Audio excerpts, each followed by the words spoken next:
Hi guys, we're back here on Mark 4. This time we're going to be finishing out Mark 4. We'll talk about the parable of the seed growing, the parable of the mustard seed, and then finally Jesus calming a storm. So let's get right into reading the word. And he said, "The kingdom of God is as if a man should scatter seed on the ground. He sleeps and rises night and day, and the seed sprouts and grows. He knows not how. The earth produces itself. First the blade, then the ear, then the full grain in the ear. But when the grain is ripe, at once he puts in the sickle, because the harvest has come." And he said, "With what can we compare the kingdom of God, or what parable shall we use for it? It is like a grain of mustard seed, which when sown in the ground is the smallest of all the seeds on the earth. Yet when it is sown, it grows up and becomes larger than all the garden plants that put out large branches, so that the birds of the air can make nests in its shade." With many such parables he spoke the word to them, as they were able to hear it. He did not speak to them without a parable, but privately to his own disciples he explained everything. On that day when evening had come, he said to them, "Let us go across to the other side." And leaving the crowd, they took with him in a boat just as he was, and other boats were with him. And a great windstorm arose. The waves were breaking into the boat, so that the boat was already filling. But he was in the stern, asleep on the cushion. And they woke him, and they said, "Teacher, do you not care that we are perishing?" And he awoke, and he rebuked the wind, and said to the sea, "Peace, be still." And the wind ceased. There was a great calm. And he said to them, "Why are you so afraid? Have you still no faith?" And they were filled with great fear, and said to one another, "Who then is this, that even the wind and the sea obey him?" The word of our God. So as we see, starting out in verse 26, Jesus makes one callback to the parable of the sower. And it can be translated that the kingdom of God, instead of is as if, it can be it is like the sower who scatters the seed.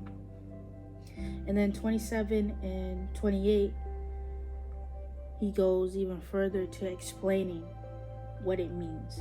The sower plants, then goes along without worry. So he leaves the plants after he is planted, after he is sowed, and the seed grows without interruption or interference of the sower. And so some people can see that as if that is spiritual growth, evangelism, but also as God's kingdom by a mysterious sovereign work of God. Whereas if we go out, or as if we start believing, it's like a little tiny mustard seed. But all the other work of how that mustard seed grows is on its own,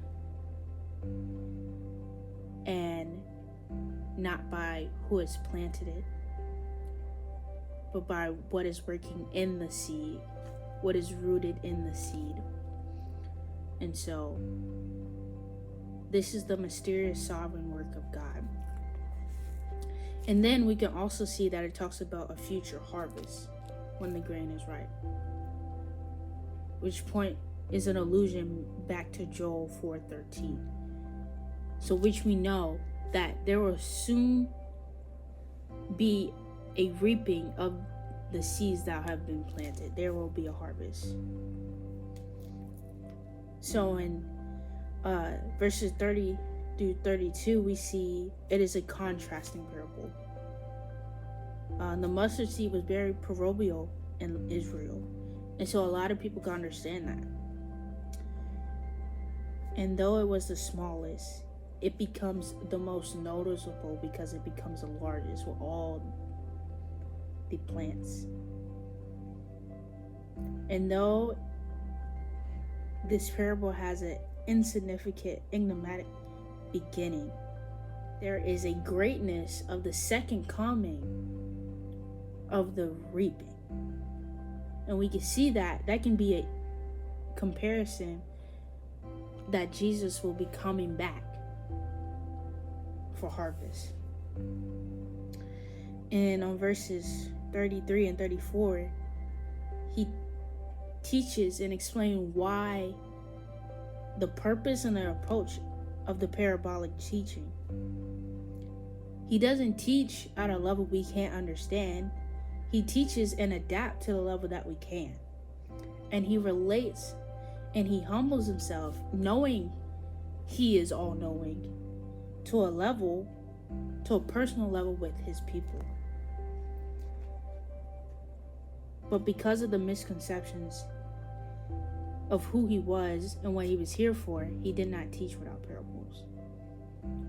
But to his disciples, his inner circle of followers, he explained what the parables meant and how his mission was related to God's kingdom. So Jesus, he works, but he also authenticates his works and showing he is who he really is. And then verses starting in 35, we see that Jesus is now crossing over. We can assume it to be because he wants to go and spread the message in another region, or he wants to break from the crowds. As we know, this is kind of the height or the pinnacle of his ministry. And so with that comes a furious squall, a storm, thunderstorm coming over the sea, and it basically floods the boat. And the disciples are scared. They don't know what's going on. They don't understand. And so they go to Jesus and they're like, Rabbi, which means teacher. They're like, do you not understand? We're desperate. We're dying. They did not understand how he could be so calm in this. They did not understand what he was teaching. But as soon as he woke up, he didn't question them there. He immediately calmed their worry. He rebuked and the storm calmed. And everything was still. How many times in our life are we like the disciples and we just see the storm? And we're like, God, why have you forsaken me?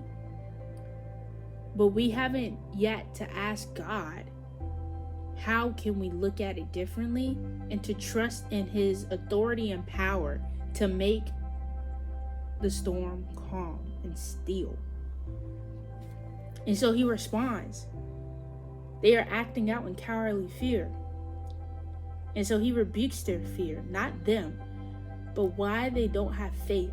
It was like, do you not have faith? Though they have gotten private teaching from Jesus himself, they did not have the comprehension to understand who God was. They did not understand the authority and the power of God was present in Jesus himself.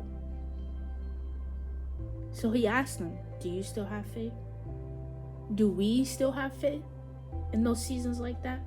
When times are hard and all we can see is the storm? But Jesus, he's right next to us. He's still in the same vicinity. He's sleeping. He's chill. And we're saying, why have you forsaken me? But yet all we needed to ask was, the Lord, I trust you, and can you make this storm still? And we see Jesus authenticates himself again, and he assumes authority that only God has in the Old Testament. We see that in Psalms 89, 104, 106, 107, where he calms the storm. Only God has that authority, which tells us that Jesus is God in human form. And they were left in fear, not like, cowering fear, but in awe, because who is this guy? So that tells us they couldn't really comprehend who they were with. Are we like that sometimes with Jesus? And so I'm going to pray us out. Dear Abba, I ask you tonight, I ask you today, that you help us to not be like the disciples and to forget that you work in authority and power and you are sovereign over all. When we are going through a storm, when we are going through trials and tribulations, that you are right there, that you actually are in peace, that you comfort us, and that all you ask is to trust and have faith in who you are. And that whatever may come from the storm, that you are right there with us, that you have never forsaken us, that you did not leave us. So Lord, help us to be stronger than the disciples. Help us to have a belief. Help us to comprehend who you really are and how you reign.